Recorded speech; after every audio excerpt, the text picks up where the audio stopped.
Um diplomata espanhol ficou conhecido como o Anjo de Budapeste após salvar da morte milhares de judeus. Seu nome é Ángel Sambuí, e apesar de seu ato heróico, ele só foi reconhecido póstumamente.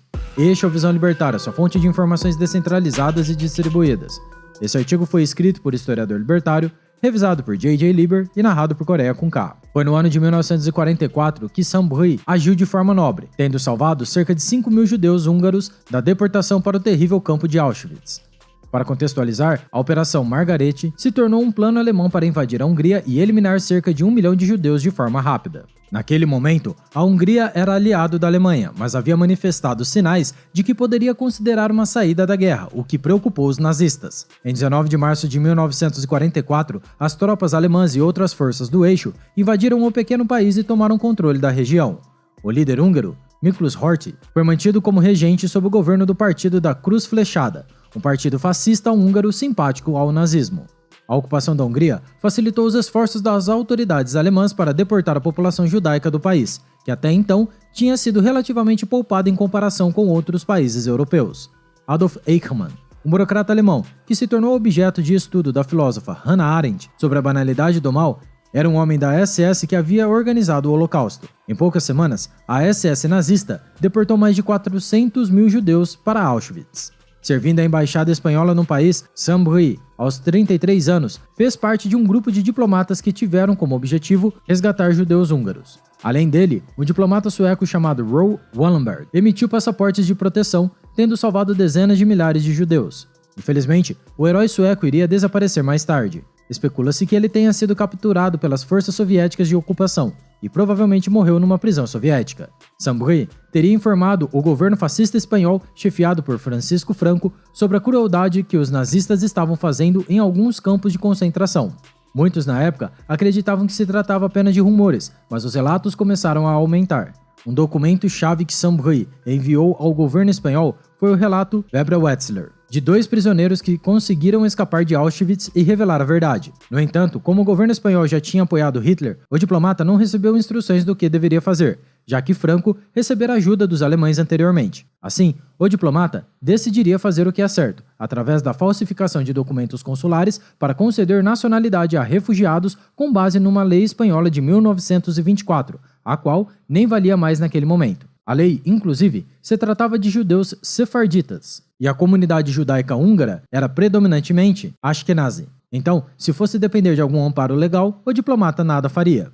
Para salvá-los, esses judeus húngaros foram escondidos na embaixada espanhola de Budapeste e subornos teriam sido pagos às autoridades locais para colaborar com o plano. O diplomata foi tão corajoso em sua nobre missão que ele arriscou sua vida ao enfrentar a ameaça das patrulhas nazistas e fascistas húngaras, da Cruz Flechada, além dos bombardeios das forças aliadas que atingiam a Hungria. No relatório para o governo espanhol, Sambuí escreveu, em dezembro de 1944, consegui que o governo húngaro autorizasse a proteção pela Espanha de 200 judeus sefarditas. Então, transformei essas 200 unidades em 200 famílias, e essas 200 famílias foram multiplicadas indefinidamente através do simples procedimento de não expedir nenhum salvo-conduto para judeus com um número superior a 200. A verdade é que diplomatas são formados e instruídos para defenderem e agirem de acordo com o legalismo. Não faz parte da sua função a emissão de documentos falsos. Por isso, o herói espanhol colocou a vida humana acima das leis injustas estatais, objetivando proteger as pessoas inocentes de verdadeiros criminosos.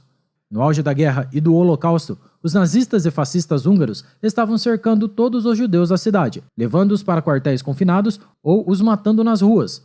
Uma situação bárbara e inaceitável. Mas Sambuí alugou 11 prédios de apartamentos para esconder as 5.000 pessoas que haviam colocado sob proteção da Espanha. Um sobrevivente da perseguição nazista, Jaime Vander, que tinha se mudado para Barcelona com sua família após a guerra, relembrou a miséria que passaram nos refúgios. Eram 51 morando em um apartamento de 2 cômodos e meio. Estávamos lotados, famintos e com frio, infestados de pulgas. A higiene era péssima, claro, com tanta gente usando o mesmo banheiro. Mas o pior era o medo da deportação.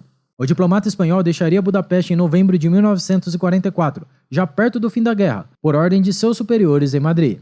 O receio das autoridades espanholas era que ele sofresse alguma represália do exército soviético que se aproximava, já que a Espanha tinha ajudado as forças alemãs na guerra.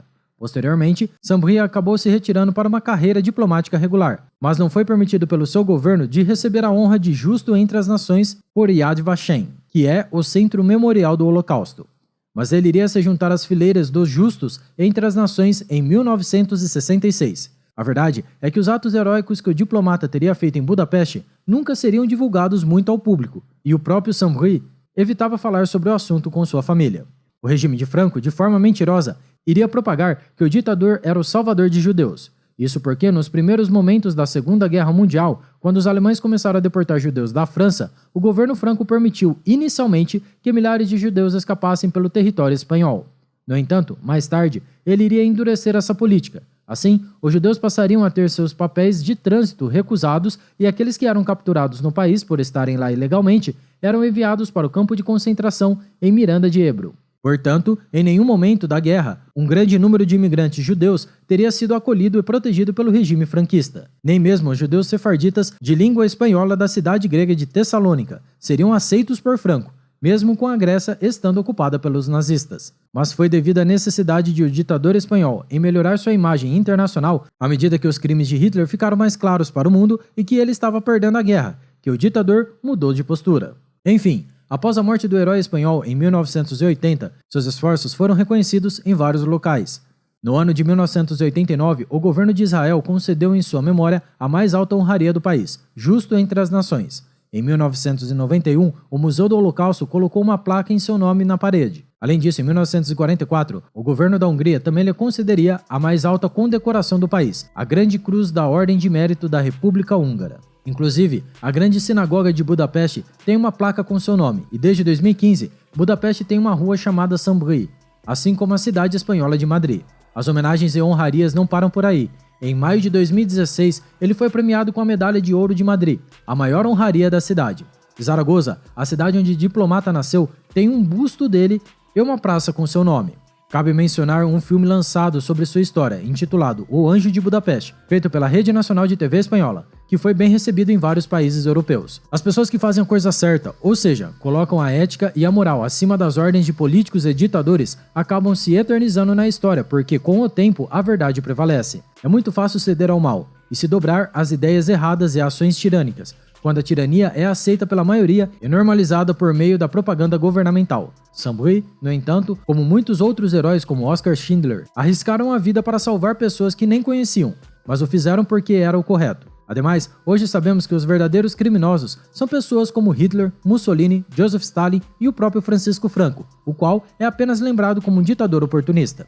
Por fim, se quiser saber mais de histórias como esta, pode continuar maratonando nosso conteúdo e conhecer um outro herói assistindo ao vídeo, a lista de Schindler e os trabalhadores não essenciais. Além disso, não deixe de conferir também nosso vídeo, Hannah Arendt, Totalitarismo e a Banalidade do Mal. Ambos estão disponíveis aqui no Visão Libertária.